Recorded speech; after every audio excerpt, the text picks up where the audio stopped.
We should literally make a podcast, our next one, like very, very soon, literally about The Summer I Turned Pretty and the books and the show and Kanye Baby. It's been 5 months. Can't you tell that I want you all to stay?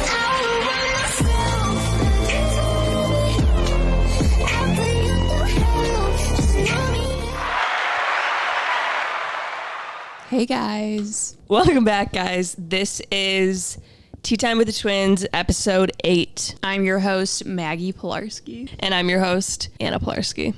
It's been 5 months Since we recorded an episode, I was reminiscing on the beginning of this era, this podcast era. The fact that we started this last December, right? And this is only our 8th episode. That's sad. In the letter I wrote to myself, I said that we had to have at least 20 episodes out by the end of the year. So of this year, we got to get crack-a-lackin'. We're back. We're locked and loaded. We're going to talk about a few different topics. First, we're just going to give you a life update, what we've been up to recently. And then we're just going to dive into topics revolving mindset, energy, The reality of healing and what it's really like. how to cope with loneliness. Because that's a hot topic in my life right now. And then also just overall growth. Basically, they all kind of morph together into one, just from my personal experience. So life update, last time I spoke with y'all, I was unemployed and in a very dark place. And now I have a job. Woo! Alive, please sponsor us because I love your drinks. Since we last spoke to y'all, we've been grinding on our content. Yeah, we only had about 200 followers on Instagram, and now we're over 1,000. And I just want to give a shout out to everyone who's just following us on our journey. I will say we have connected with some super cool gal pals, and I want to meet them in real life. We can just get right into it. I feel like Maggie and I, when we first moved here, it was kind of on a whim. And for the past over 6 months now, I think, we've really been like wondering, we're like, why the frick did we move here? You know, honestly, like it's been a big struggle. This may sound a little delulu, but I think honestly, like a big reason as to why we were meant to move here was kind of just to like lock in on our brand and start growing it, because when we were in Florida, we did not take it seriously. Also, I was so embarrassed to film myself in front of people. I like could not do it. I still get a little like self-conscious about it, but I'm way more willing to do it now. I don't know. I think this is just the year of locking in, of going through the process of unbecoming in order to become who we are meant to be. That's so deep. Yeah, so we'll just get right into topic number 1, and we're going to start strong with loneliness. Woo. I'll speak for myself. Since moving here, loneliness is something that I've struggled with so much. Yes, I'm an introvert, but I also do need to be around people. As you know, I took a remote job, and I went from being surrounded by people, Just like interacting with people nonstop 24/7. And it was like, from 7 a.m. until it gave like me 7 energy. By the end of the day, it took my energy away, and that was totally fine, because then I could go and be alone in my apartment. It was fine. But now it's like, it's just me and a computer screen, and it's soul sucking. Your voice in my headphones sound like you're about to start crying. I am. I can also attest to that, just in the sense of not knowing your plans in life and like what you're doing. I had a job when I first moved down here, but it was not the vibe. I didn't feel like I was supposed to be there, and so I quit. And then I was unemployed for like 4 months. That was hard because you have this weight of unemployment sitting over your head like a cloud. You don't know when you're going to get a new job, and It's the fear of the unknown. the fear of the unknown. And for me, I was struggling with that, because I was like, I am so worried about that and having so much anxiety about that I don't even want to go out and attempt to like meet people or hang out with family or friends that I have down here, because in my mind, that's all I was thinking about. And I was like, I couldn't even focus or enjoy my time when I did go out. Also, And it's really quickly, it's also like not like you're going to vent to every single person who asks, how you doing? Not well, buddy. I'm not doing well. So for me, I was like, this is just easier to just hide. Going back to my experience, I don't know how to explain this. Okay, let's just say, like, my personality completely vanished. I feel like, or I know, I was a super bubbly, charismatic, full of energy, life, and joy back at my other job. And, like, I think just going remote took something from me. And I know that sounds deep, but I think it's very true. And I just spoke to someone else about it. After having worked alone with a computer for a couple months, I attempted to go out in public, and I quite literally did not know how to communicate with people. I like had to stop, and I was like, what the hell? Like, where are my words? Where am I? Like, what can I say? Like, I literally did not know what to say to these people. Like, didn't know how to have a conversation. I didn't know how to have a conversation. It was the weirdest thing ever. It just did something to me where I was like, okay, I cannot leave the house anymore. I'm not doing well being home alone right now, but I also can't go out because I don't know how to talk to people. I don't know. I just went down like a really dark era, and it was just really hard for me to connect with people. And another thing was, I kept it all into myself. Like, I never spoke to anyone about it. So no one knew what I was going through. And I feel like a couple times when I went to go see people, they're always like, Anne, are you okay? And I'm like, no, but I'm not going to tell you. And so, like, I just bottled it all in. And it was very unhealthy and kind of toxic of myself to do that. My mom knows when something's wrong, and she called me, and I just bawled my eyes out to her. And I was like, I'm not okay. So, moral of the story, if you are going through something, don't go and tell everyone, but I would definitely recommend telling like specific people who like you trust, who are gonna kind of like keep that conversation private. Just let them know what you're going through, because it's always good to have someone checking in on you. I've noticed for some of my friends, there will be times where we won't have like those deep conversations for months on end. We'll both be going through something so similar, but we never talk to each other about it. And then like a year later, we're like, dude, this was like the hardest time of my life. And then the other person's like, I went through the exact same thing. And then we're like, why didn't we talk to each other so we could have gotten through it together? I know. And it's not like, woohoo, you were depressed when I was depressed, but like, it was kind of nice knowing I wasn't alone. Me and you spoke about it with each other, and but also that doesn't count, because it's like we always talk about everything together. I know. But I felt like we hit a point where we're like, okay, dude, we've been way more aware of how we are feeling and kind of trying to do something about that. And like, we were addressing what we were going through. Yeah. And doing things to fix it. Yeah. Even if it's just like getting out of the house for a simple walk, or just like going to a coffee shop, or just something that's different from your regular routine. Something that's different from your regular routine. All that to say, once we kind of just like sat down, we're like, okay, we gotta figure something out, because this isn't healthy. This isn't good. Like, nothing's happening in my life, and I need to fix that. Obviously, my faith played a big role in this healing process. And I remember I went to a talk, and I got there a little early to just spend some time with God. And I literally said, I was like, listen, buddy. God, listen up. We got to fix something here. I am so desperate right now, and I really need you to tell me something that I need to hear. I don't know what it is, but I know when I hear it from this talk, like, I know it's going to be from you. Please just speak to me through this priest. The talk starts.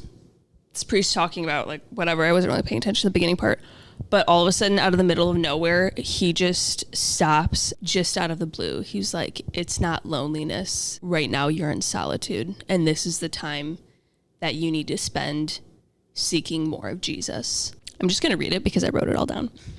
He goes, you fear your success, and you fear doing what's right.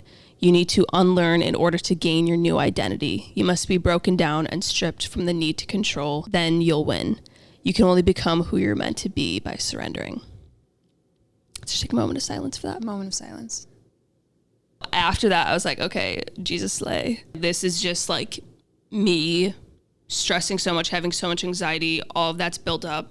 I have so much what I thought was loneliness. And I realized, and I took a step back, this whole time I have been so distant from God, almost like pushing him away, because I'm like, why are you allowing me to go through this right now? And I thought he was so distant from my life, when in reality, I was the one that was distant and I wasn't seeking him. And so that was just like a big game changer for me, and definitely just helped me start. I kind of hate saying like the healing process, but it did help me start the healing process. And I was like, okay, we got to fix my mindset. I don't know what you want to start with, but just start speaking kind words to yourself and transition your mind into something greater than what you're going through right now. I was at this talk too, so. No, you weren't. I was by myself. I was literally in line for confession. Oh, yeah. This was my talk. But another thing that he mentioned when he was talking about, he's like, this is not loneliness, this is solitude. He started talking about, he's like, you feel as if all the people that you're talking to, they just don't get it. Like they're not on the same wavelength as you are. You guys don't vibe well, like energy is off. And he's like, that's not the worst thing in the world. That's solitude. He said it way better than I am, but honestly, let's just go right into it, because that's something I wanted to talk about, was energy and just like finding people within your aura. Okay, this sounds so like freaky woo-woo. Energy and energy is real. Fight me on that one. But it's like, if I don't vibe with you, I'm not going to hang out with you. No offense. Yeah. There's some people that get it. And some people that don't. For example, one of our close friends, Sophia, we got along with her right off the bat because she is like such a weirdo in the best way possible and so delusional. And it's like, we can literally be like, dude, I'm going to get 10K followers by the end of the year and I'm going to go viral for all my funny videos. And she's like, yes, you are. Slay, you can do this. I believe in you. I'm going to support you. She just like, you can say the weirdest stuff to her that you couldn't say to other people, and she just gets it. She gets it and she gives it right back. That's the type of person I vibe with, where it's like, you just have like the craziest thoughts and think you can do whatever you want. And you have that belief in yourself. Like, I will be obsessed with you and we can be best friends. If your mindset is so limited and just boring, where it's like you just accept where you are in life, and it's like, you don't have any like goals, dreams or aspirations. If you're content with your 9 to 5 because you think that's all that life can be, then I'm going to step away from you, because I just can't do that. If I don't feel comfortable speaking about my delusions and my dreams, and if I feel like you think that I'm crazy, like, cool that you think I'm crazy, but also I'm literally not going to hang out with you. That's all I have to say. Like, we don't vibe, so I'm going to step away.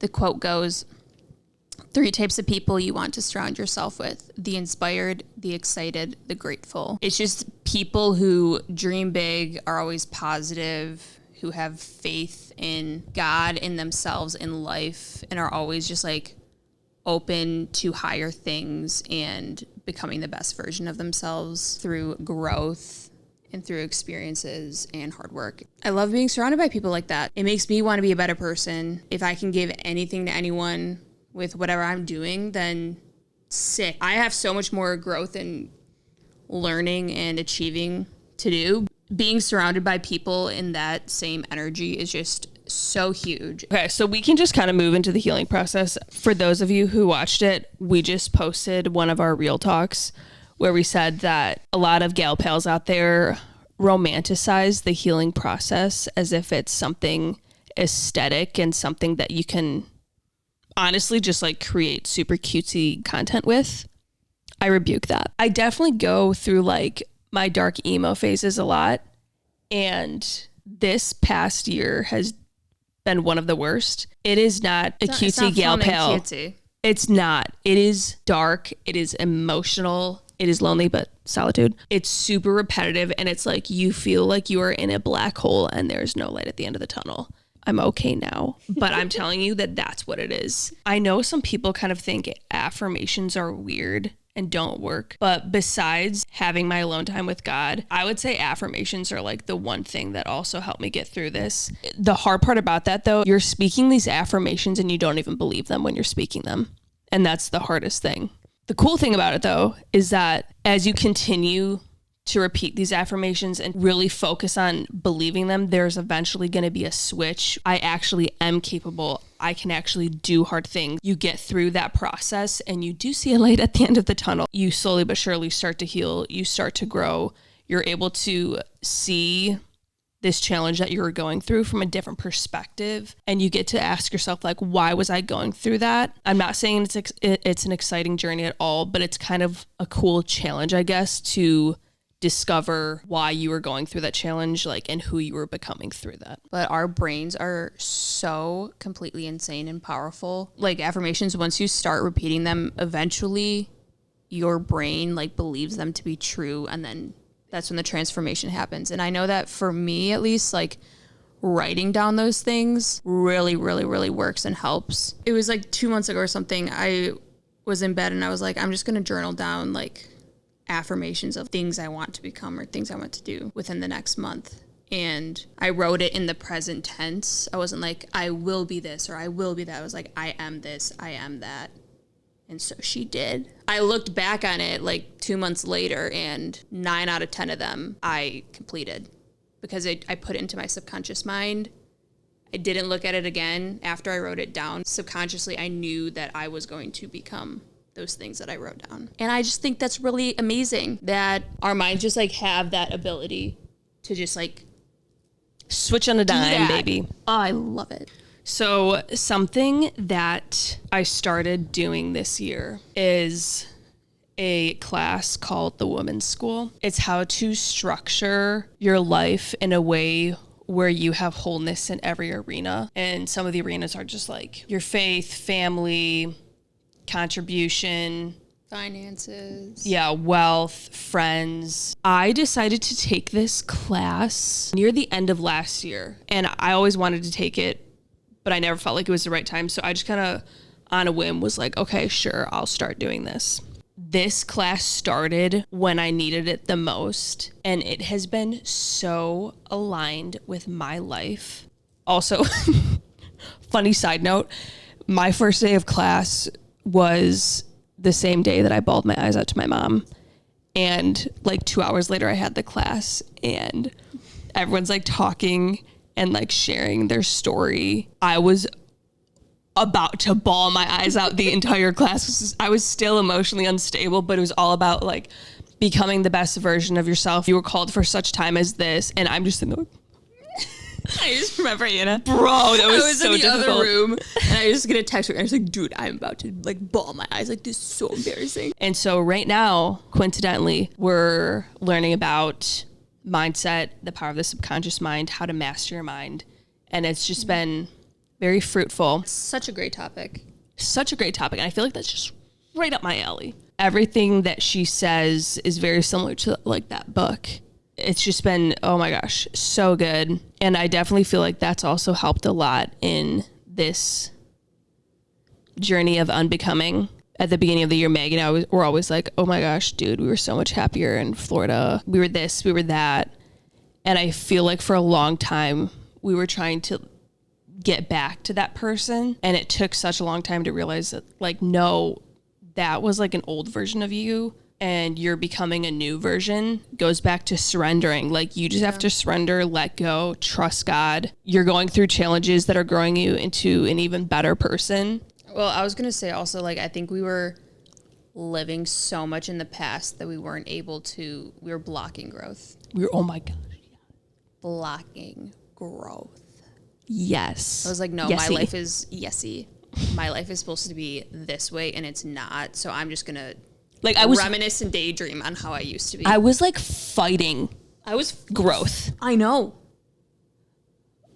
Oh my gosh. Silly. This is like a revelation that's know. happening right now. Wow. And then I would get so upset at myself that I wasn't that way. Spiral. Okay. And I also, that's something we mentioned in our real talk the other day, was live in the present. Don't focus on the past. Look forward to the future, but don't like live in the future where you're always continuously waiting for something more. I'm so bad at living in the present. Oh my gosh, I know. I'm so bad, and I'm working so hard on that. You know, you need to just remind yourself that like you're currently living in a situation that you prayed for. That's why I always say journal, because there's so many things that I will write down And then I'll read like a year later and I'm like, I'm living those prayers and those dreams. Also, I just came across a Snapchat memory that I shared with Maggie, and it was our first year living in Florida, and it was like a video journal entry. I'm just talking to my camera, and I literally said, I don't know what my purpose is in life. I don't know what God's intended for me, but I'm declaring right now that within the next couple of years, I am going to be creating content about health, fitness, mindset, sports. We're literally doing that all right now. So that's kind of exciting. It's just like fun, you know? Yeah. I just think like overall takeaway from all of this would be in the pursuit of greatness. Don't block yourself from growth by focusing on the past and like wishing you could go back to certain things, because you're not meant to go back in life. Time is of the essence. You only have one life, and there's only one way, and it's forward. I'm like inspiring myself right now to like go do something. Also, if you are going through a season of life where you are feeling behind or you are feeling lonely and there's just like a lot of darkness surrounding you, 100% reach out to someone you trust. And I think reach out to us, because we have a reach lot out of to us, experience. guys. I will help. I will talk you through it. I just think that vocalizing how you feel makes it become reality, and it's easier to address those feelings instead of just shoving them away. That's the first step of Healing is to address your problem. Is to address the problem. Be like, oh, this is happening. Why is it happening? Why is what it can happening? I do to fix it? What am I feeling in this moment? What are ways that I can get out of this funk? And then you take those steps forward. 1% better every day. Guys, I just want to say right now, I'm not 100% healed. It comes and goes in waves, but I think it's just the fact that I know what the problem is and I know how to fix it. So it's the power of one more. Just every single day doing something that'll help you. Even if it's small. Even if it's small, consistency matters. Small wins, baby. Celebrate small wins and small victories. Those are huge. Huge. Okay, guys, that's our little rant of the night. I feel like this was just like a longer version of Real talk. We don't have tea because I feel like it's a little too early. We haven't even dinner yet. We have a sourdough pizza sitting on the stove Waiting for us. So that's why we're cutting this short. Thanks so much for watching. Please like, comment, subscribe, donate. Follow us on Instagram. Follow us on The Instagram. Polarski Twins. And TikTok. We've said this in past podcasts that we need to get better on TikTok. Yeah. So we should do that. I think we're going to make our TikTok like our more like funsy content. Yeah.